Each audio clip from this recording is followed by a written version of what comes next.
अस्सलामुअलैकुम मेरे दोस्तों, सज्जनों और बेलियों। मैं हूँ इज़हार अहमद और वेलकम करता हूँ आपको किचन गार्डनिंग चैनल पर। और उम्मीद भी रखता हूँ कि आप सब लोग खैरियत से होंगे, फिट फाट होंगे, अच्छे अच्छे से कामों में खूब अच्छे से बिज़ी होंगे। जून के महीने का गर्मा गर्म ओवरव्यू।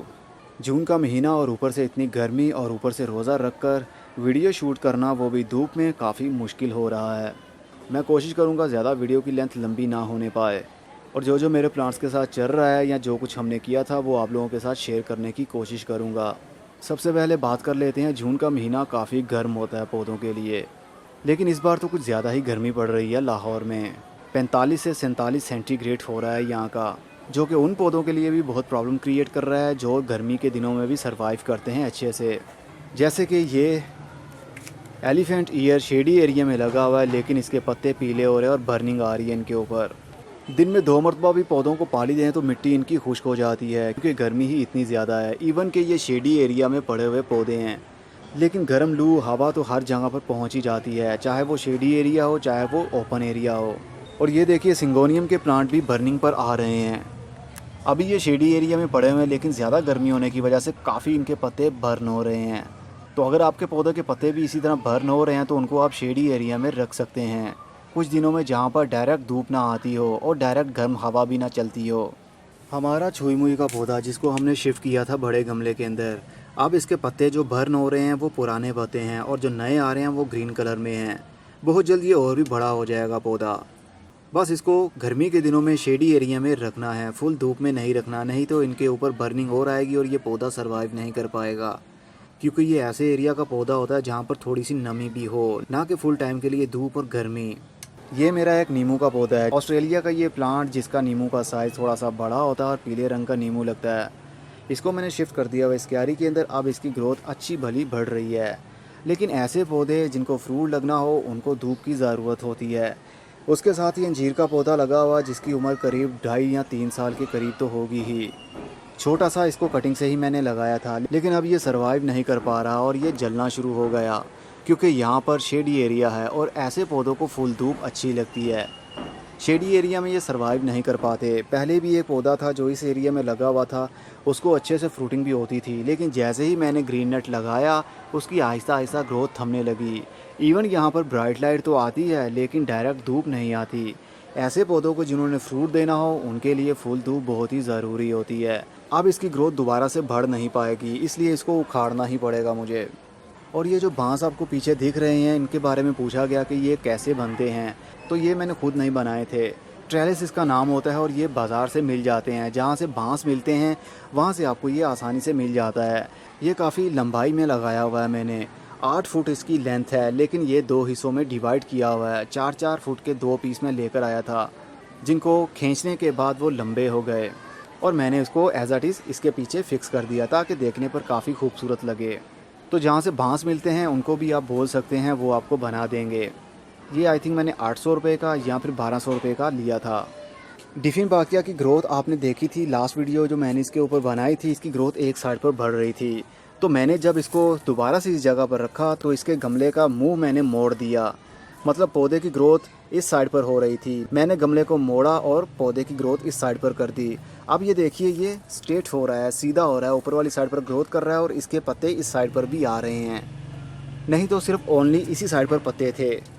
उसकी रीज़न ये है कि ये सूरज की रोशनी की तरफ ही अपनी ग्रोथ को बढ़ाते हैं। पौधा कोई सा भी हो, जहाँ से उसको ब्राइट लाइट मिलेगी उसी डायरेक्शन में वो बढ़ना शुरू हो जाएगा। इसलिए कहते हैं पौधे के ऊपर वाली साइड पर ब्राइट लाइट होनी चाहिए, ताकि वो ऊपर वाली स्ट्रेट साइड पर ही ग्रोथ करे। आपको याद होगा हमने मिर्च के पौधे को रीपोर्ट किया था, मतलब उसकी रूट प्रूनिंग की थी, 50% जड़ें काट दी थी और दोबारा से उसी मिट्टी के अंदर, उसी गमले के अंदर लगा दिया था। अब इसकी ग्रोथ आप देख सकते हैं स्टेबल हो चुकी है। एक भी पत्ता या टहनी जड़ें काटने की वजह से मुरझाए नहीं, और इवन के जो फूल लगे हुए थे और वो अभी तक लगे हुए हैं, लेकिन कुछ फूल पीले होकर गिर रहे हैं। लेकिन जितनी भी छोटी छोटी सी मिर्चें लगी हुई थी उन सभी की ग्रोथ अच्छे से हो रही है और साइज़ भी इंक्रीज़ हो रहा है। आपने देखा मई के महीने में हमने इसको रीपोर्ट किया, रूट प्रूनिंग की इसकी, और इसको मैंने शेडी एरिया में भी बाद में नहीं रखा। एज इट इज़ इसको जहाँ पर पहले पड़ा हुआ था, डेली यहाँ पर 6 से 7 घंटे के लिए धूप आती है। तो आज भी देख सकते हैं इसकी ग्रोथ वैसी ही है जैसे हमने रूट प्रूनिंग करने से पहले देखी थी। तो रूट प्रूनिंग करने से कोई भी पौधे को प्रॉब्लम नहीं होती, लेकिन उन लोगों के लिए प्रॉब्लम हो सकती है जो एक्सपर्ट नहीं हैं। जो बिगनर्स हैं उनको रूट प्रूनिंग जल्दी नहीं करनी चाहिए। जब मौसम इनका आए, बरसात के मौसम में भी कर सकते हैं और फुल ठंड के दिनों में भी कर सकते हैं। गर्मी के दिनों में रूट प्रूनिंग कर देने से काफ़ी प्रॉब्लम हो सकती है, लेकिन मेरे पौधे के साथ 1% भी प्रॉब्लम नहीं हुई।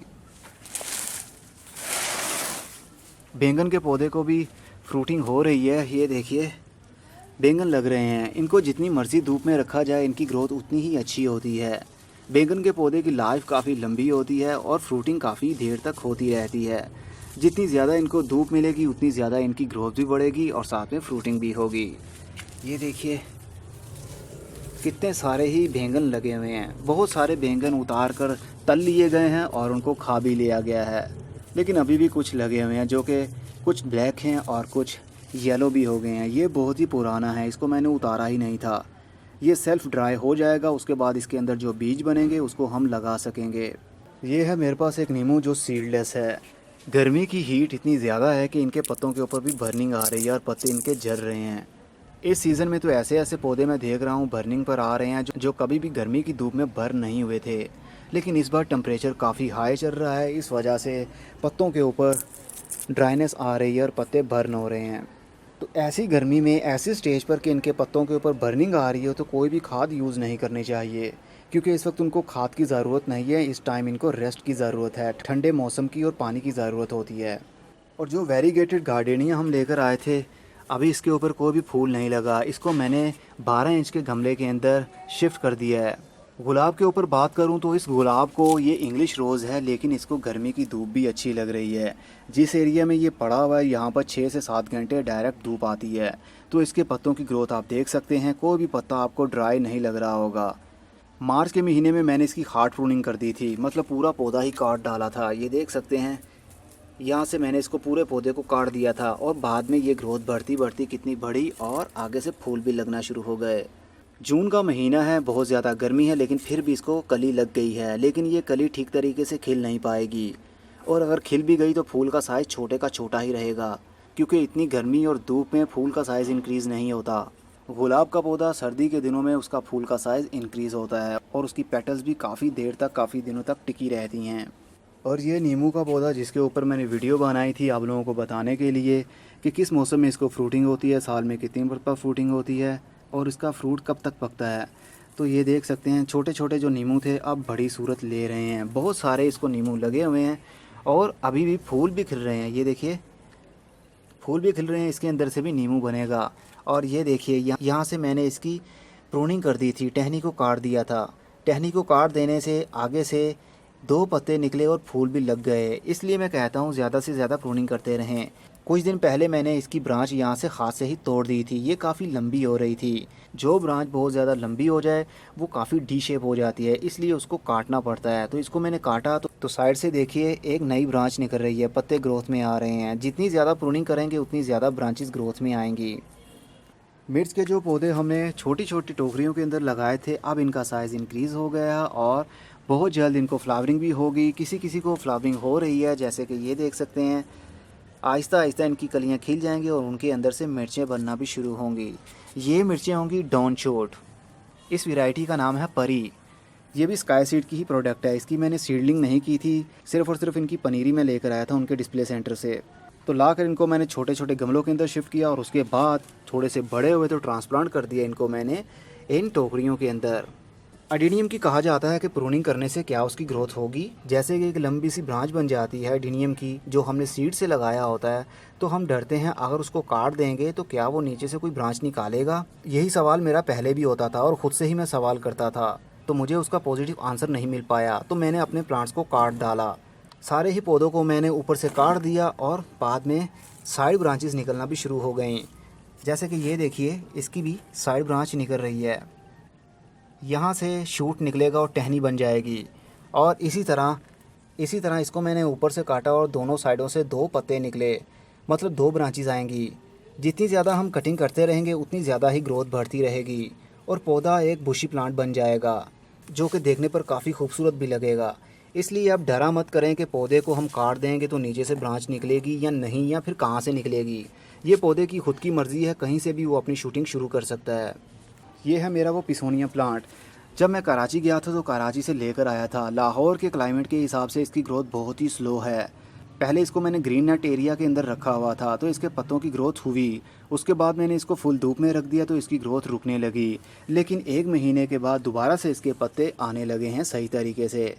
इस पौधे को मतलब पिसोनिया प्लांट को बहुत ही कम पानी की ज़रूरत होती है। अगर ज़्यादा पानी देंगे इनके पत्ते खारे होने लगेंगे और कम पानी देंगे इनके पत्ते पीले होने लगेंगे, जो कि देखकर काफ़ी खूबसूरत लगते हैं। ऐसे लगता है जिस तरह एक नकली पौधा हो।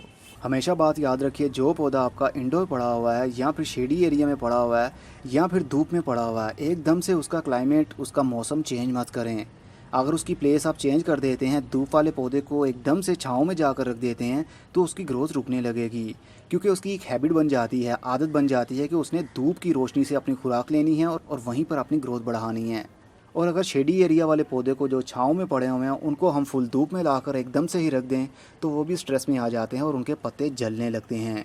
क्योंकि उनकी हैबिट बन चुकी है, उनकी आदत बन चुकी है कि शेडी एरिया में ही उसने ग्रोथ कर दी हैं और एकदम से हमने उसका क्लाइमेट ही चेंज कर दिया तो जाहिर सी बात है वो स्ट्रेस में आएगा और मुरझा जाएगा। इसलिए जब भी पौधों को कहीं शिफ्ट करना हो तो स्टेप बाय स्टेप कीजिए। शेडी एरिया वाले पौधे को थोड़ी सी धूप दीजिए, आहिस्ता आहिस्ता कुछ दिनों के बाद और धूप इंक्रीज़ कीजिए और 15 से 20 दिन के बाद उसको कंप्लीट धूप में भी रख सकते हैं। लेकिन ऐसे पौधों को जिनको सनलाइट अच्छी लगती है, ऐसा नहीं है कि जो शेडी एरिया के प्लांट्स हैं उनको आप धूप में रख दें तो वो सर्वाइव करेंगे। ये है मेरा मोगरा प्लांट और जिसको एयर लेयर किया हुआ था।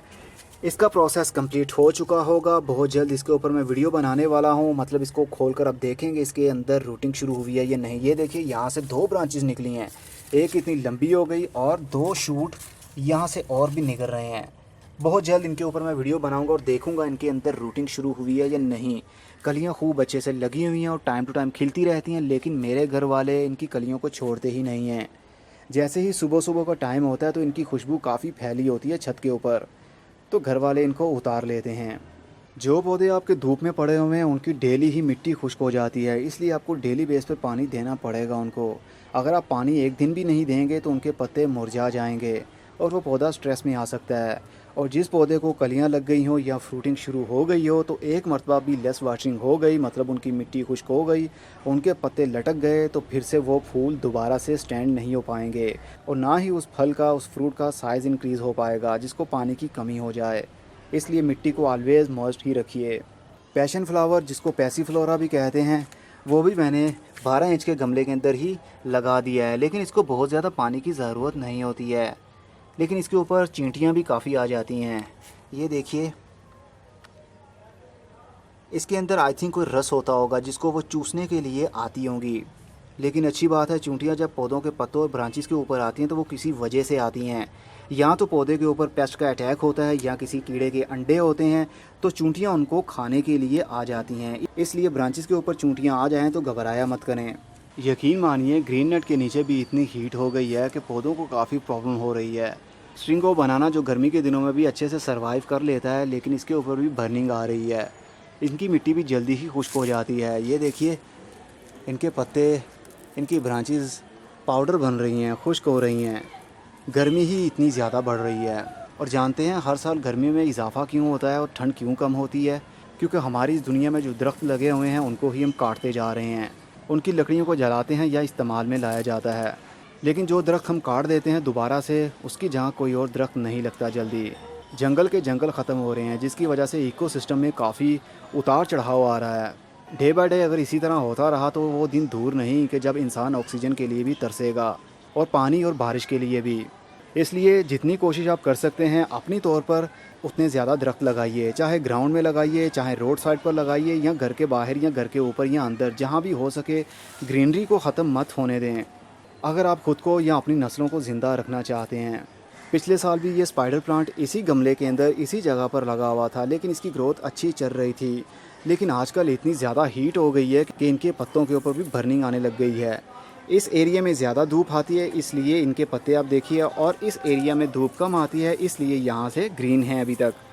तो धूप की हीट को कम करने के लिए ज़्यादा से ज़्यादा दरख्त होंगे तो ही हमारी दुनिया बच पाएगी और हम भी।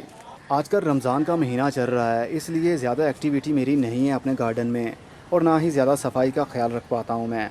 दिन के टाइम में पानी बहुत ही कम देता हूँ। अक्सर रात में आता हूँ 8 या 9 बजे के करीब, तो पूरे पौधों को रात के टाइम पानी देता हूँ और फिर 24 घंटे के बाद दोबारा पानी देता हूँ रात के टाइम ही, क्योंकि दिन के टाइम पानी देना इतनी धूप में बहुत मुश्किल लगता है। इसलिए कोई मेंटेनेंस का काम भी मैं कर नहीं पा रहा। लेकिन जैसे ही रमज़ान का महीना गुजरेगा मेरा कुछ प्लान बहुत ही अच्छा है। अब मैं इस बैम्बू हुड को उतार दूंगा, यहाँ पर लोहे का एक हुड बनवाऊंगा और उसके ऊपर प्लास्टिक फ़ाइबर की शीट्स लगवाऊंगा, वाइट कलर की ट्रांसपेरेंट, जिस तरह शीशा होता है। इससे ऊपर वाली रोशनी सूरज की डायरेक्ट नीचे भी आ सकेगी। इसके नीचे हम हाउस प्लांट भी लगा सकेंगे, वेजिटेबल भी और फ्रूटिंग वाले पौधे भी। लेकिन प्लास्टिक की फ़ाइबर शीट लगा देने की वजह से नीचे काफ़ी हीट बढ़ जाएगी, इसलिए फ़ाइबर शीट के ऊपर ग्रीन नेट भी ज़रूर लगाऊंगा मैं, ताकि हीटनेस में थोड़ी सी कमी हो सके। और अगर ज़्यादा हीट हुई तो फिर एयर कूलर भी लगाना पड़ेगा मुझे। ये तो हमें वक्त ही बताएगा कि क्या करना पड़ेगा, क्योंकि वक्त इंसान को खुद ब खुद सीखने पर मजबूर करता है। इंग्लिश आइवी वाइन का भी यही बुरा हाल हो रहा है। गर्मी की हीट की वजह से इनके पत्ते भी सूख रहे हैं। बहुत कोशिश करने के बाद भी मैं इनको ठीक तरीके से बचा नहीं पा रहा हूँ। बारिशें हो जाएं कुछ दिनों के बाद तो काफ़ी अच्छा रहेगा। लेकिन सैकुलेंट प्लांट को कोई भी इस बार ज़्यादा प्रॉब्लम नहीं हुई, वो इसलिए क्योंकि मैंने इसको ज़्यादा पानी नहीं दिया। गर्मी के दिनों में मिट्टी के ऊपर जब हम पानी देते हैं तो मिट्टी की अपनी एक शीट बनती है, जिसकी वजह से पौधों की जड़ें गलना शुरू हो जाती हैं। और सैकुलेंट प्लांट्स की रूट बहुत ही छोटी छोटी सी होती हैं। अगर इनको थोड़ी सी भी ओवर वाटरिंग हो जाए तो ये गल जाती हैं। इसलिए बहुत ही कम पानी का शावर इनके ऊपर मैं करता हूँ। अभी भी इनकी मिट्टी आप देख सकते हैं कितनी ड्राई है। बहुत सारी कटिंग्स लगाई हुई हैं मैंने, बहुत सारी ग्रोथ कर रही हैं और बहुत सारी मर भी रही हैं। ये हमारा मिनिएचर रोज़, जिसको छोटे छोटे से गुलाब के फूल लगते हैं। गर्मी की इतनी हीट बढ़ गई है कि इसके ऊपर भी बर्निंग आ रही है। इसके पत्ते भी देखिए ड्राई हो रहे हैं। लेकिन कल ही मैंने इसकी जगह थोड़ी सी चेंज कर दी है, जहाँ पर थोड़ी देर के लिए धूप आती है। मेरी कटिंग्स लगाई थी वो सब के सभी रेडी हो गई हैं। डेवल्स ब्लैक बून की कटिंग्स भी लगाई थी, वो भी अच्छे से ग्रोथ कर रही हैं। लेकिन इनकी मिट्टी जल्दी, सॉइल जल्दी ड्राई हो जाती थी, जिसकी वजह से ट्रे के अंदर मैंने पानी भरा और इन सीडलिंग ट्रेज़ को, कटिंग्स वाली ट्रेज़ को इनके ऊपर रख दिया, ताकि नीचे से ही इनको पानी मिलता रहे और मिट्टी खुश्क ना हो। ये एक हल्दी का पौधा है। हल्दी सर्दी के दिनों में अक्सर आपको देखने पर मिल जाती है, जो कि हल्दी के राइज़ोन होते हैं, पीस होते हैं। उनको ड्राई किया जाता है और उसके बाद में पीस लिया जाता है तो हल्दी बन जाती है। लेकिन जैसे ही हमारे घर में हल्दी आई तो मैंने एक छोटा सा अदरक टाइप का पीस लिया। वो दूर से देखने पर अदरक जैसी ही लगती है। अदरक जैसा एक पीस लिया और उसको गमले के अंदर लगा दिया। और गर्मी शुरू होने के बाद इसकी ये देखिए 2 शूटिंग शुरू हुई, जो कि काफ़ी अब बड़ी हो चुकी हैं। इसको मैं चाहूँ तो बड़े गमले के अंदर लगाऊंगा तो अच्छी ग्रोथ भी रहेगी। हल्दी हमें मिले या ना मिले, लेकिन इसके पत्तों की ब्यूटी काफ़ी अच्छी लगती है, शेप भी काफ़ी अच्छी है। इनके पत्तों के अंदर खुशबू होती है, ये मुझे मालूम नहीं था। मुझे मेरी वाइफ ने बताया तो मुझे पता चला। तो मैंने इसको टच करके थोड़ा सा पत्ते को अपने हाथ पर रब किया और उसको सूंघा तो बहुत ही स्वीट सी स्मेल निकली। ये भी गर्मी के दिनों में ही अच्छे से सर्वाइव करती है। ज़मीन के अंदर लगी हो तो नीचे हल्दी भी बन सकती है। अभी मैं ज़्यादा बोल नहीं पाऊँगा, अभी बहुत कुछ बताना बाकी है। इस जगह पर एक डिब्बा होता था जिसके अंदर नारियल की काफ़ी सारी कटिंग्स लगाई थी। आई थिंक 34 कटिंग्स थी, जिसमें से 28 या 29 कटिंग्स ही कामयाब हुई, मतलब कि कुछ ही फेल हुई। लेकिन मेरे पास इतनी जगह नहीं थी, जिसकी वजह से मुझे ख़त्म करना पड़ा। सीडम को भी गर्मी के दिनों में काफ़ी प्रॉब्लम होना शुरू हो जाती है। ये टोकरी सीडम की है, मतलब एक सैकुलेंट प्लांट है। इसके अंदर काफ़ी सारे मैं प्लांट्स लगा देता हूँ और जैसे ही वो रेडी हो जाते हैं उनको मैं निकालता हूँ और अलग गमले के अंदर शिफ्ट कर देता हूँ। जैसे कि ये भी सीडम की एक वैरायटी है, मोटे मोटे पत्तों वाला सैकुलेंट। और ये भी सीडम की वैरायटी है, जिसके पत्ते ऐसे लगते हैं जिस तरह गुलाब के फूल खिल रहे हैं छोटे छोटे से। लेकिन इस एरिया में काफ़ी धूप आती है, जिसकी वजह से इनके पत्तों का कलर भी लाइट हो रहा है और पत्तों का साइज़ भी। लेकिन यही प्लांट शेडी एरिया में भी पड़े हुए हैं। ये देखिए इनके पत्ते किस तरह ग्रीन हैं और इनके पत्तों का साइज़ भी आप देख सकते हैं और ग्रोथ भी देख सकते हैं कितनी ही खूबसूरत तरीके से बढ़ रही है।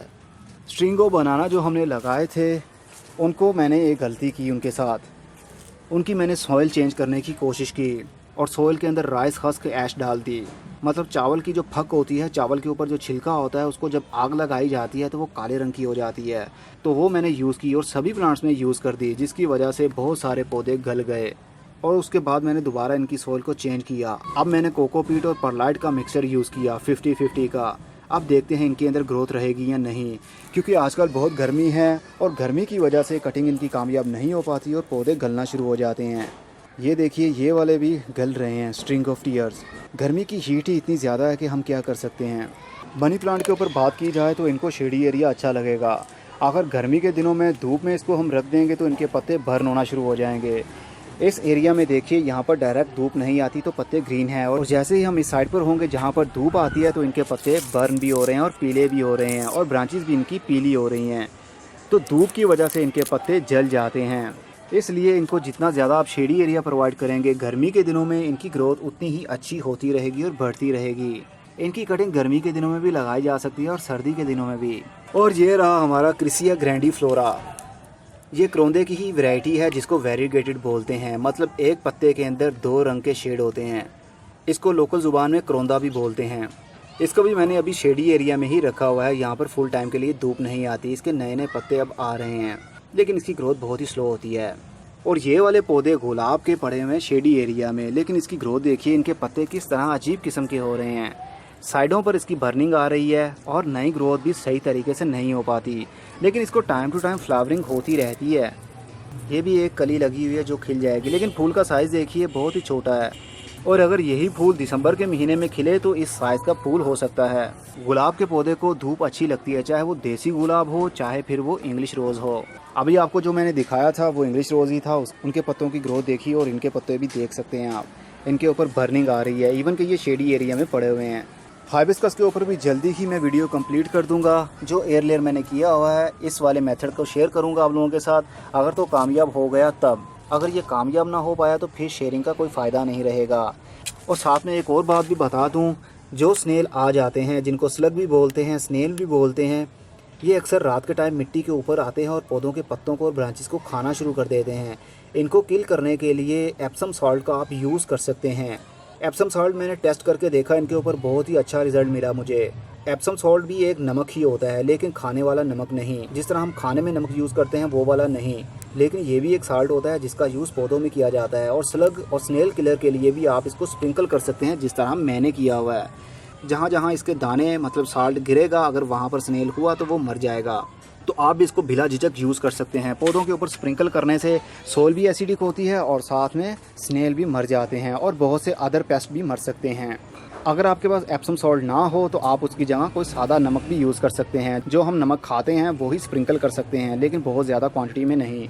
Just pinch of salt sprinkle करते हैं उस गमले के ऊपर जहाँ पर आपको स्नेल लगते हैं कि होंगे। मेरी फ्यूचर प्लानिंग तो बहुत ही लंबी है। जब मैं सारा कुछ कंप्लीट करूंगा तो साथ साथ में वीडियो भी बना के आप लोगों के साथ शेयर करूंगा कि हमने ये सब कैसे किया और इसका फ़ायदा हुआ या फिर नहीं हुआ। अभी यहाँ पर स्टैंड बनवाने भी बाकी हैं, अभी ऊपर रूफ़ का काम भी करवाना बाकी है। हो सकता है एयर कूलर भी लगाऊं, लेकिन मे भी अब एयर कूलर का मौसम चला जाएगा क्योंकि अब आगे रेनी सीज़न शुरू होने वाला है। लेकिन रेनी सीज़न में बारिशों की वजह से जो पौधे ख़राब होते हैं अब वो नहीं होंगे जब मैं इसके ऊपर फाइबर की प्लास्टिक शीट भी लगवा लूँगा। क्योंकि ग्रीन नेट के ऊपर जब बारिश का पानी थोड़ा सा जमा होता है तो वो टपकने लग जाता है। जब टपकते हैं गमलों के ऊपर पानी आता है उनका, तो उनकी रूट सामने नंगी होने लगती हैं, जिनकी वजह से उनकी ग्रोथ रुक जाती है। बहुत से पौधे, बहुत सी सीडलिंग जो हमने बीज लगाए होते हैं वो भी मेहनत ज़ाया होती है। इसलिए मैं चाहता हूँ नीचे पानी का एक कतरा भी, मतलब बारिश का एक कतरा भी ना आए, तो मेरे पौधों की ग्रोथ अच्छी चलती रहेगी। होपफुली जो मैं करने जा रहा हूँ वो इसके लिए काफ़ी बेटर रहेगा। अब इससे ज़्यादा मैं बोल नहीं पाऊँगा, बहुत कुछ बताना बाकी था, लेकिन आई एम सॉरी। अब अगली वीडियो में फिर मिलेंगे किसी नई इन्फॉर्मेशन के साथ। तब तक के लिए खुदा हाफिज़, good bye, see you and tata, और अपना बहुत सा ख्याल रखिएगा। और हाँ, अगर आपके माइंड में कोई सवाल हो जो आपने मुझे कमेंट बॉक्स में पूछा होगा और मैंने कहा होगा कि ओवरव्यू के अंदर वो पौधा शो करूँगा, लेकिन फ़िलहाल के लिए मुझे कुछ भी याद नहीं है कि आपने किस पौधे के बारे में पूछा होगा। आप नीचे कमेंट बॉक्स में भी पूछ सकते हैं, मैं उस पौधे की ग्रोथ कैसी चल रही है वो आप लोगों के साथ शेयर करूँगा आंसर देकर। और साथ में हाँ, याद आ गया, आपने पूछा था कि आपने जो मैंगो प्लांट लगाया था वो किधर गया, उसकी ग्रोथ कहाँ तक पहुँची। तो वो मैंने राइट इसी जगह लगाया था जहाँ पर नींबू का पौधा अब शिफ्ट किया हुआ है। जब मैंने आम के पौधे का रूट बाउल बाहर निकाला था, वीडियो में आप लोगों ने देखा था, तो उसका हाफ रूट बाउल टूट गया था और वही रूट बाउल मैंने लाकर ऐसे ही उसको यहाँ पर शिफ्ट कर दिया। नई उसकी ग्रोथ तो आई थी, थोड़े थोड़े से पत्ते निकले थे, लेकिन उसके बाद में वो स्ट्रेस में आ गया पौधा और सरवाइव नहीं कर पाया और पूरा पौधा ही सूख गया। तो अब वो पौधा मेरे पास नहीं है, मतलब शान खुदा उसका नाम था वैरायटी का, जिसको छोटे छोटे से आम लगते हैं। फ़िलहाल के लिए फ्रूट्स वाले प्लांट के ऊपर मेरा ज़्यादा फोकस नहीं रहेगा जब तक कि ये मैं मेंटेनेंस का काम ना करवा लूँ। जब मेरे पास ज़्यादा स्पेस बन जाएगी तो मैं आराम से पौधों को अरेंज भी कर पाऊँगा और उनकी प्लेसमेंट भी अच्छे से होती रहेगी। और साथ में आपने ये भी पूछा था कि ट्यूब रोज़ की ग्रोथ कैसी चल रही है, जो आपने 5 पॉट्स के अंदर शिफ्ट किए थे। मतलब 5 हमने बल्ब ट्यूबर्स इसके लगाए थे। अब आपके सामने है इसकी ग्रोथ हो रही है। ट्यूब रोज़ के पौधे को बहुत ही कम पानी की ज़रूरत होती है। अगर ज़्यादा पानी देंगे तो इनके पत्ते नीचे लटक जाएंगे और ये सर्वाइव नहीं कर पाएंगे, गल जाएंगे। इसलिए इनको शेडी एरिया में भी रखें। अगर धूप में भी रखना चाहते हैं तो भी कोई प्रॉब्लम नहीं होती इनको, लेकिन इनको पानी ज़रा कम दीजिएगा।